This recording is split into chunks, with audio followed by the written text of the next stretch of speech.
Mercredi 29 mars 2023, Jésus gagne, Satan perd. c'est avec joie que nous vous retrouvons sur votre chaîne L'Aventure dans la Parole. Peut-être que vous nous écoutez depuis les Amériques, L'Afrique ou encore l'Europe, ou l'Asie, ou encore l'Océanie.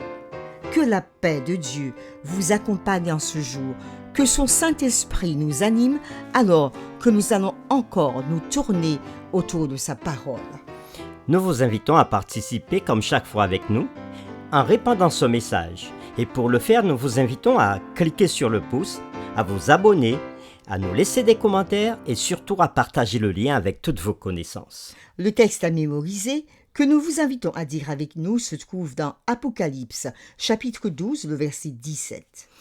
Et le dragon fut irrité contre la femme, et il s'en alla faire la guerre au reste de sa postérité, à ceux qui gardent les commandements de Dieu et qui ont le témoignage de Jésus-Christ. Nous vous invitons à reprendre ce texte avec nous, Apocalypse chapitre 12, le verset 17. Et le dragon fut irrité contre la femme, et il s'en alla faire la guerre au reste de sa postérité, à ceux qui gardent les commandements de Dieu et qui ont le témoignage de Jésus. Pourquoi Apocalypse 12 est-il une introduction appropriée au message des trois anges, en particulier au vu du conflit à venir au temps de la fin? En quoi Apocalypse chapitre 12 est-il rassurant pour vous personnellement dans les tentations et les épreuves que vous affrontez quotidiennement? Dieu a une armée qui se lève pour lui obéir. Dieu a une armée qui se lève pour le servir. Peuple de Dieu, lève tes mains pour l'adorer. Peuple de Dieu. Les réflexions de cette semaine nous aident à répondre à ces questions. Et aujourd'hui, nous le ferons avec la séquence La femme dans le désert. Lisons ensemble Apocalypse chapitre 12, le verset 6. Et nous comparerons ce texte à Apocalypse chapitre 12, les versets 14 à 16. Et nous essaierons de remarquer attentivement la période de l'attaque de Satan contre la femme, qui est l'Église de Dieu, et les dispositions prises par Dieu pour son peuple. De quoi ces versets parlent-ils? Apocalypse chapitre 12, le verset 6. Et la femme s'enfuit dans le désert où elle avait un lieu préparé par Dieu, afin qu'elle y fût nourrie pendant 1260 jours. Le texte du verset 6 parle d'une période de 1260 jours. Nous lisons maintenant Apocalypse chapitre 12, les versets 14 à 16. Et les deux ailes du grand aigle furent données à la femme, afin qu'elle s'envolât au désert vers son lieu, où elle est nourrie un temps, des temps et la moitié d'un temps, loin de la face du serpent. Et de sa bouche, le serpent lança de l'eau comme un fleuve derrière la femme, afin de l'entraîner par le fleuve. Et la terre secourut la femme, et la terre ouvrit sa bouche, et engloutit le fleuve que le dragon avait lancé de sa bouche. Fin de la lecture. Nous trouvons dans ce texte une période de temps, un temps, des temps et la moitié d'un temps. Après lecture de Apocalypse chapitre 12, verset 6, comparé à Apocalypse chapitre 12, verset 14 à 16, notre question, remarquez attentivement la période de l'attaque de Satan contre la femme. La femme, que nous savons déjà, c'est l'Église de Dieu. Et les dispositions prises par Dieu pour son peuple. De quoi ces versets parlent-ils? Nous avons déjà repéré dans ces versets, dans Apocalypse chapitre 12, verset 6, une période de temps de 1260 jours, et dans Apocalypse chapitre 12, verset 14 à 16, une période de un temps, des temps et la moitié d'un temps. Les 1260 jours d'Apocalypse 12, verset 6 sont parallèles au temps, des temps et à la moitié d'un temps d'Apocalypse chapitre 12, verset 14. Cette même prophétie temporelle décrivant la même période de temps se trouvent dans Daniel chapitre 7 verset 25, dans Apocalypse chapitre 11 versets 2 et 3 et dans Apocalypse chapitre 13 le verset 5. Lisons ces textes. Daniel chapitre 7, le verset 25. Il prononcera des paroles contre le Très-Haut. Il opprimera les saints du Très-Haut. Il espérera changer les temps et la loi. Et les saints seront livrés entre ses mains pendant un temps, des temps et la moitié d'un temps. Le « il » dont il est question ici, il s'agit de la corne. Donc, nous trouvons bien dans ce texte les termes identiques que nous avons trouvés dans Apocalypse chapitre 12, donc un temps, des temps et la moitié d'un temps. Lisons maintenant Apocalypse chapitre 11, les versets 2 à 3. Mais le parvis extérieur du temple, laisse-le en dehors, ne le mesure pas, car il a été donné aux nations, et elles fouleront aux pieds la ville sainte pendant 42 mois. Je donnerai à mes 2 témoins le pouvoir de prophétiser, revêtus de sacs, pendant 1260 jours. Dans ce texte que nous venons de lire, il est parlé d'une période, premièrement, de 42 mois et d'une période de 1260 jours, qui sont les mêmes.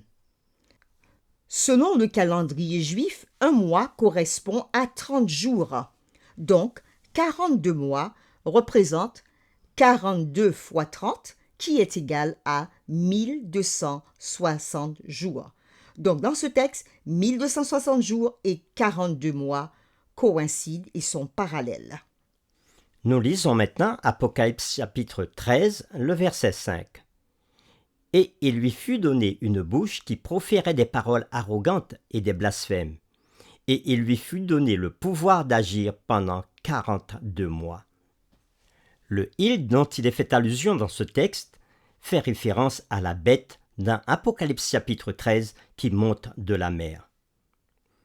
Parce qu'il s'agit de symboles prophétiques, une femme dans le sens littéral, avec des ailes, n'est pas allée dans le désert, n'est-ce pas?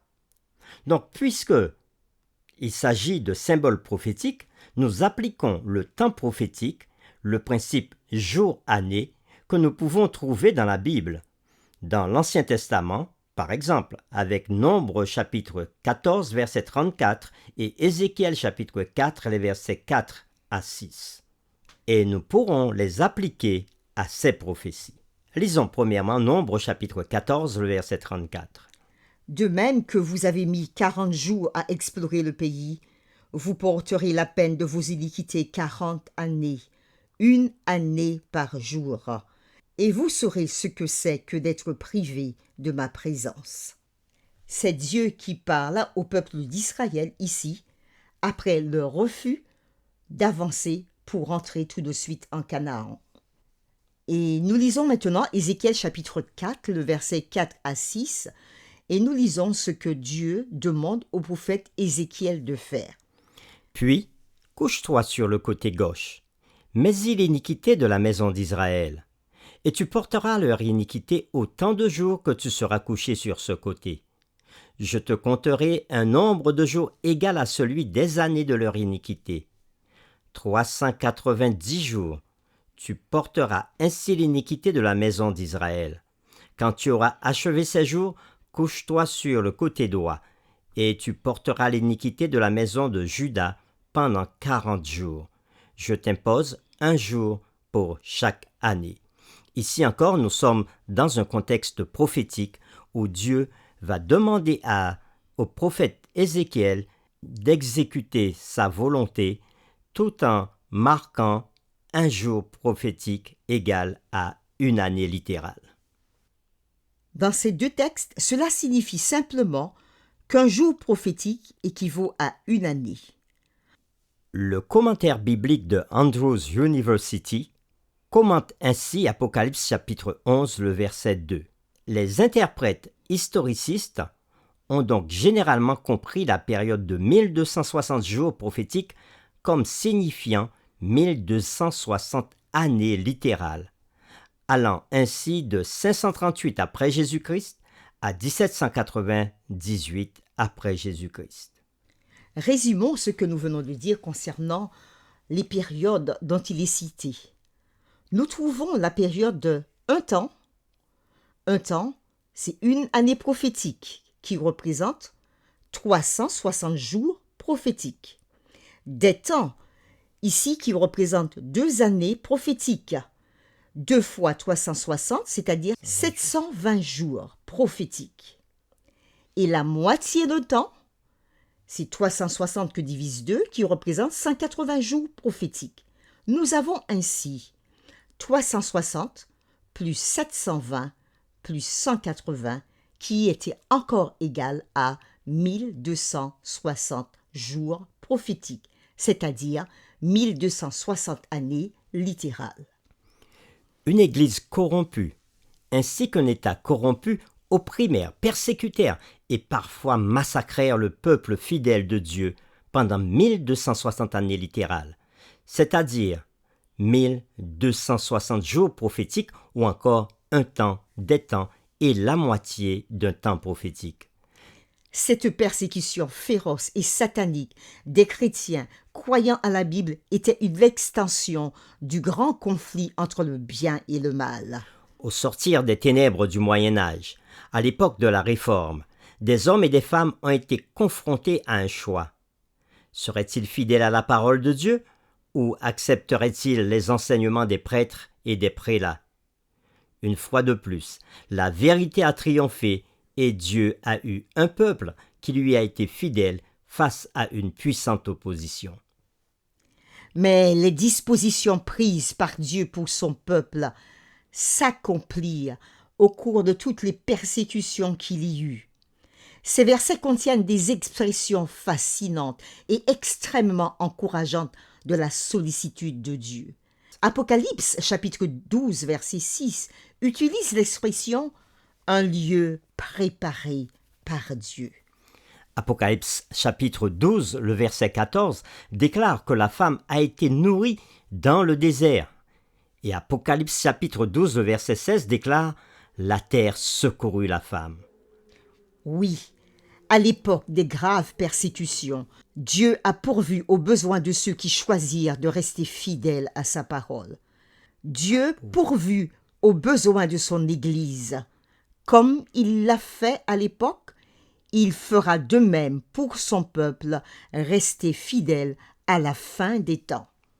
Pour terminer, décrivez un moment de difficulté dans votre vie où vous auriez pu facilement vous décourager, mais où Dieu vous a fourni un lieu de refuge et vous a nourri dans vos défis. Comment Dieu vous a-t-il soutenu lorsque vous en aviez le plus besoin? Nous vous invitons à prier avec nous. Père éternel, nous voulons te dire merci une fois de plus pour ta parole. À travers cette séquence, nous avons pu découvrir que tu as fixé des prophéties chiffrées qui nous permettent de comprendre ce qui s'est déroulé dans l'histoire humaine. Et dans cette prophétie des 1260 jours ou 1260 années, nous avons pu comprendre que ton peuple a connu la persécution, que ton peuple a connu des difficultés et le grand conflit qui s'était déroulé avant dans le ciel s'est porté sur la terre. Ce conflit s'est porté avec une telle rage que tes enfants, ceux qui te sont restés fidèles, ont été persécutés. Mais d'une façon extraordinaire, tu les as gardés et tu les as secourus. Tu nous apprends aussi que certainement, un jour ou l'autre, nous aurons à passer par des moments difficiles alors que nous vivons à la fin des temps. Mais tu nous rassures en nous disant, de même que la terre ouvrit sa bouche pour engloutir ce fleuve que le serpent avait craché de sa bouche et ainsi protéger la femme qui représente l'Église de Dieu, le reste de Dieu. De même, tu nous viendras en aide lors de nos difficultés et tu nous porteras secours d'une façon ou d'une autre. Aide-nous simplement à te faire confiance et à te rester fidèle. Nous t'avons prié au nom de Jésus. Amen.